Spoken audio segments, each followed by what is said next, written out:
ನೀನು ಲೋಕಾಧ್ಯಕ್ಷ ಸ್ಥಾನದಲ್ಲಿ ಕಂಗೊಳಿಸುವುದಾದ ಕಾರಣಕ್ಕಾಗಿ ಮೃಡನಾದ ಕಾರಣಕ್ಕಾಗಿ ನಿನ್ನಲ್ಲಿ ಅನುಮತಿ ಕೇಳುವುದ ಅನುಮತಿಯನ್ನು ಬೇಡುವುದಕ್ಕೆ ಹೌದು ಸರಿ.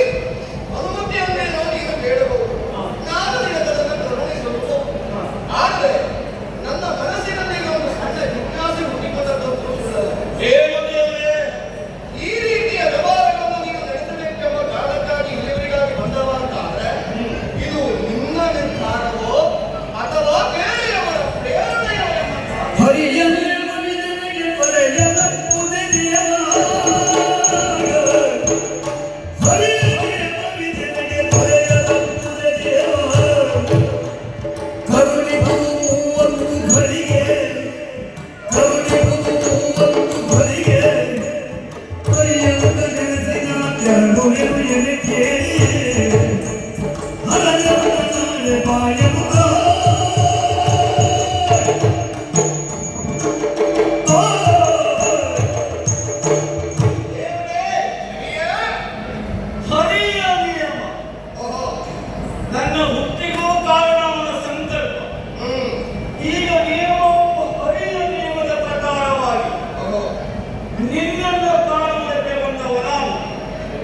ಅದಕ್ಕೆ ಬೇಕಾಗಿ ನಿನ್ನಲ್ಲಿ 30 ಗಳಿಗೆಗಳ ಅವಕಾಶವನ್ನು ಕೇಳ್ತಾ ಇದ್ದೇನೆ. 30 ಗಳಿಗೆ ನಿನ್ನನ್ನು ಕಾಯ್ದು ಆಮೇಲೆ ನೋಡುತ್ತೇನೆ. 30 ಗಳಿಗೆ ಸ್ವಲ್ಪ ಹೆಚ್ಚಾಯಿತು ಅಂತ ಆದರೂ ತೊಂದರೆ ಇಲ್ಲ.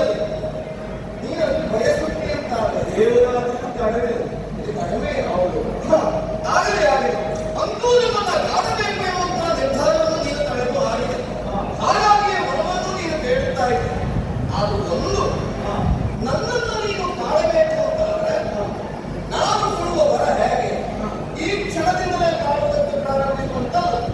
ಯಾಕೆಂದ್ರೆ ಎಲ್ಲ ಹೊತ್ತಿನಲ್ಲಿಯೂ ನಾನು ಸುತ್ತಿನಲ್ಲಿರ್ತೀನಿ ಅಂತ ಹೇಳುವುದಕ್ಕೆ ಸಾಧ್ಯ ಇಲ್ಲ. ನೀನೇ ನೋಡ್ತೀಯಲ್ಲ ನಮ್ಮ ಕೈಲಾಸಗಿರಿಗೆ ಬರುವಂತಹ ಭಕ್ತ ಕೋಟಿಗಳು ಅದೆಷ್ಟೋ ಪ್ರತಿಯೊಬ್ಬರು ಬರುವುದರ ದರ್ಶನಾಕಾಂಕ್ಷಿಗಳ ನಿನ್ನನ್ನು ಕಾಣಬೇಕು ಅಂತ ಹೋದಲ್ಲಿ ಒಂದು ಉದಕೇಶವನ್ನು ಕಾಣಬೇಕು ಅಂತ ನೋಡು. ಎಷ್ಟು ಜನಸ್ತೋಮ ಹೌದೌದು. ಸಾವಿರ ಸಂಖ್ಯೆ ಶಿವನ ಕಾಣುವುದಕ್ಕೆ ಬೇಕಾದ್ರೆ ಇಷ್ಟಿದ್ದರೂ ನನಗೊಂದು ಅವಕಾಶ ಕೊಡು. ಕಾಣುವುದಕ್ಕೆ ಮಾಡುವುದಕ್ಕಾಗ ನಿನಗೆ ಕಾಣುವುದಕ್ಕೆ ಅವಕಾಶವನ್ನೇನು ನಾನು ಕೊಡಬಹುದು. ಆದರೆ ನೀನು ಕಾಣುವುದಕ್ಕೆ ಪ್ರಾರಂಭಿಸಿದ ವೇಗವಾಗಿ ಈ ಕೈಲಾಸಗಿರಿಯಲ್ಲಿ ನಡೆಯುವುದಕ್ಕೆ ಕಷ್ಟ ಸಾಧ್ಯವಾಗಿ ಹೋದರೆ ಅಂತ ನನ್ನ ಯೋಚನೆ. ಆಗೊಮ್ಮೆ ನಡೆಯಿತು ಅಂತಾದ್ರೆ ನನ್ನನ್ನೇ ಕಾಣುವುದಕ್ಕಾಗಿ ಬಂದಂತಹ ಅನೇಕ ಭಕ್ತಾದಿಗಳಿಗೆ ನಾನು ಪೂಜೆಯನ್ನು ಮಾಡಿದಾಗ ಆಗುತ್ತಿಲ್ವ? ನನ್ನಿಂದಾಗಿ ನಿನ್ನ ದರ್ಶನವರೆಗೆ ಕೊಟ್ಟು ಹೋಗಿ ಹಾಗಾಗಿ ಪ್ರಥಮವಾಗಿ ಯಾರ್ಯಾರು ಬಂದಿರ್ತಾರೆ ಅಂತವರಿಗೆ ಮೊದಲಿಗೆ ಅವಕಾಶ. ಈಗ ನೀನು ಪೂರ್ವದಲ್ಲಿ ಬಂದವರಿದ್ದಾರೆ. ಆದರೂ ಕೂಡ ನಿನಗೆ ಮೊದಲಿನ ಅವಕಾಶ ಮಾತನಾಡುವುದಕ್ಕೆ ಆದರೆ ನೀವು ಪ್ರಾರಂಭಿಸಲಿಕ್ಕೆ ಅಂತಾದ್ರೆ ಅವರ ಕಷ್ಟವನ್ನು ನನ್ನಲ್ಲಿ ಹೇಳಿಕೊಳ್ಳುವುದಕ್ಕೆ ಅವರಿಂದ ಸಾಧ್ಯ ಇಲ್ಲಲ್ಲ.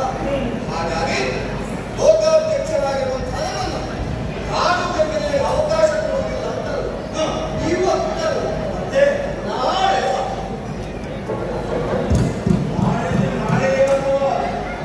ಇವತ್ತಿನ ನಾಳೆನೇ ನಿಮ್ಮ ಮಗನ ಭಗವಂತನ ಹಾಗೆ ಮಾಡಿದಂತೆ ನಾಳೆ ನನ್ನ ಧಾರಲ್ಲ ಇವತ್ತಿನ ನಾಳೆ ಸರಿ ನಾಳೆ ಮುಂಜಾನೆಗೆ ಸರಿಯಾಗಿ ನೀನು ಇಲ್ಲಿಗೆ ಬಂದದ್ದೇ ಹೋಗುವಂತಾದ್ರೆ ನಿನಗೆ ಕಾಣುವುದಕ್ಕೊಂದು ಅವಕಾಶ ಕಲ್ಪಿಸುತ್ತದೆ.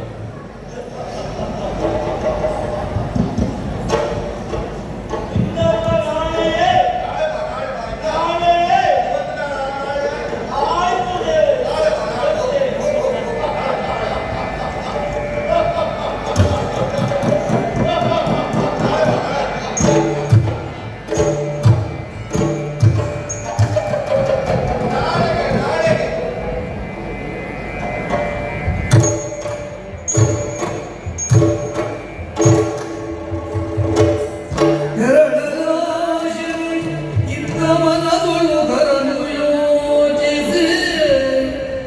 ಮನದೊಳು ಬರನು ಯೋಚಿಸಿ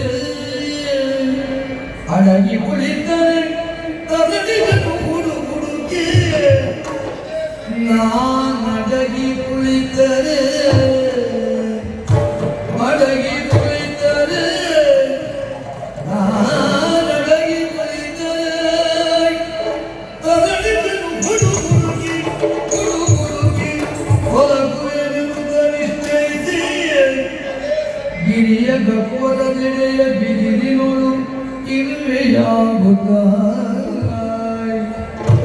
ಗಿರಿಯ ಕಪ್ಪಲದೆಡೆಯ ಬಿದಿರುಳು ಇರುವೆಯಾಗುತ್ತ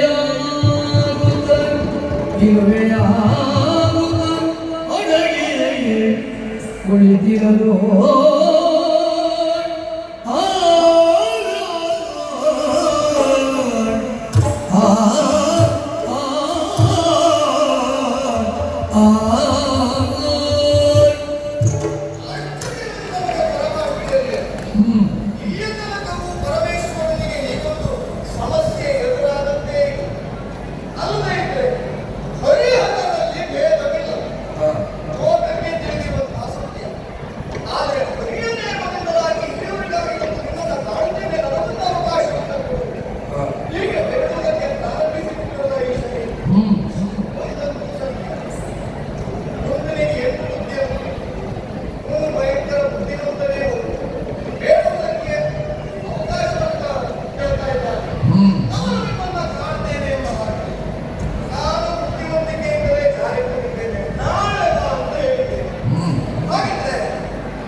ನಿನ್ನೆ ಬಂದಿದೆ.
ಶನಿ ಹೇಳಿ ಕಾಡುವುದಿಲ್ಲ, ಶನಿ ಹೇಳಿ ಬಿಡುವುದಲ್ಲ.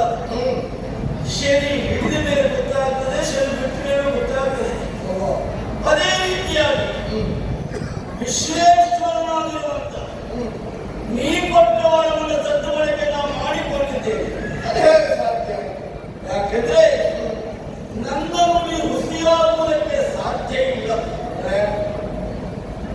ನಾನು ಕಾಡಿದ್ದು ನಿನಗೆ ಗೊತ್ತೇ ಆಗಿಲ್ಲ.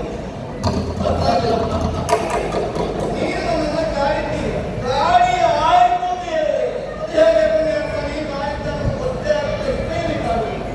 ಗೊತ್ತಾಗಬೇಕು ಅಂತಾದ್ರೆ ನಿನಗೆ ಶನಿ ಬಗ್ಗೆ ಗೊತ್ತಿರಬೇಕಲ್ಲ. ಅಂದ್ರೆ ಏನಾಗಿದೆ, ಕೆಲವು ಕ್ಷಣಗಳ ಮೊದಲು ನೀನು ಎಲ್ಲಿದ್ದೆ ಈ ರಜತಾತ್ರಿಯೋ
ಒಬ್ಬ ಲೋಕಾಧ್ಯಕ್ಷ ಸ್ಥಾನದಲ್ಲಿರುವಂತ ಪರಮೇಶ್ವರ ಅನುಕೊಳ್ತಾನೆ ಅಂತಾದ್ರೆ ಅವನಿಗೆ ಯಾವ ಪೀಡೆ? ಅವನಿಗೆ ಶನಿ ಪೀಡೆ. ನನ್ನ ಪೀಡೆಯಿಂದಾಗಿ ನೀನು ಇರಲೆಯಾದೆ. ನಾನು ಹೋಗುವ ಕಾಲಕ್ಕೆ ಹೀಗೆ ಹಿಂತಿರುಗಿ ನೋಡಿದ್ದಲ್ಲ, ಆವಾಗಲೇ ನಿನಗೆ ಹಿಡಿದು ಆಗಿದೆ ನಾನು. ಯಾಕೆಂದ್ರೆ ದ್ವಾದಶಕ್ಕೆ ನೊಂದ ಮೇಲೆ ಮತ್ತೆ ಕಾಣುವುದು ಕಾಯುವುದು ಎರಡೂ ಇಲ್ಲ. ಹಿಡಿಯುವುದೇ ಹಿಡಿದಾಯಿತು ಬೇರೆ. ನನ್ನ ಕೆಲಸ ಆಯಿತು, ಯಶಸ್ವಿಯಾಗಿ ಪೂರೈಸಿದ್ದೇನೆ ನಾನು.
ಶನಿ ಮೆಚ್ಚಿ ಇರುತ್ತೇನೆ ನಿನ್ನ ಪರಾಕ್ರಮಕ್ಕೆ.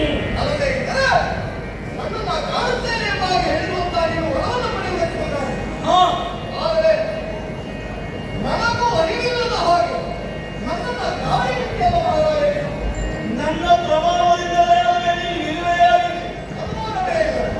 ನಿನ್ನ ಪ್ರಭಾವಕ್ಕೆ ಒದಗಿ ನಾನು ಕಾಡಿನಲ್ಲಿ ಸಾಗಿ ಅಲ್ಲಿ ಬಿದ್ದ ಓಟೆಯಲ್ಲಿ ಸಣ್ಣ ಇರುವೆಯಾಗಿ 30 ಗಳಿಗೆಯ ಕಾಲ ಕಳೆಯಬೇಕಾದ ಪರಿಸ್ಥಿತಿ ಬಂತು. ಅಯ್ಯೋ, ನನ್ನ ಪ್ರಭಾವವೇ ಸರಿಯದು. ನಿನ್ನ ಪರಾಕ್ರಮಕ್ಕೆ ನಾನು ಮೆಚ್ಚಲೇಬೇಕು. ಈಗ ನನಗೆ ಸತ್ಯ ಅರ್ಥವಾಯಿತು. ಏನ್ ಲೋಕಾಧ್ಯಕ್ಷನಾಗಿರುವಂತಹ ನನ್ನಿಂದಲೇ ನಿನ್ನನ್ನು ಕೈಗೊಪ್ಪಿಸುವುದಕ್ಕಾಗಲಿಲ್ಲ. ನಿನ್ನ ಕೈಗೊಪ್ಪಿಸಿ ನಾನು ಬಿಡುವುದಕ್ಕಾಗಲಿಲ್ಲ ಅಂತ ಆದಮೇಲೆ ಲೋಕ ನಿನ್ನನ್ನು ವಂಚಿಸುವುದಕ್ಕೆ ಸಾಧ್ಯವುಂಟೇನೆ? ಖಂಡಿತವಾಗಿ ಬಿಡಬೇಕು.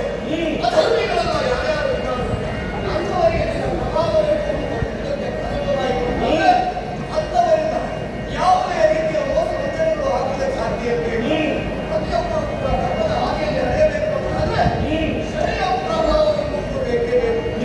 ಭಕ್ತಿಯ ಮೂಲ ಯಾವುದು ಅಂತ ಹೇಳಿದ್ರೆ ಭಯವೇ ಹೌದು. ಹಾಗಿದ್ರೆ ಇದರ ಅರ್ಥವೇ ಭಯದ ಮೂಲಕವಾಗಿ ಯಾರು ಧರ್ಮವನ್ನು ಪ್ರತಿಯೊಬ್ಬರು ಆಚರಿಸಬೇಕಾಗ್ತದೆ.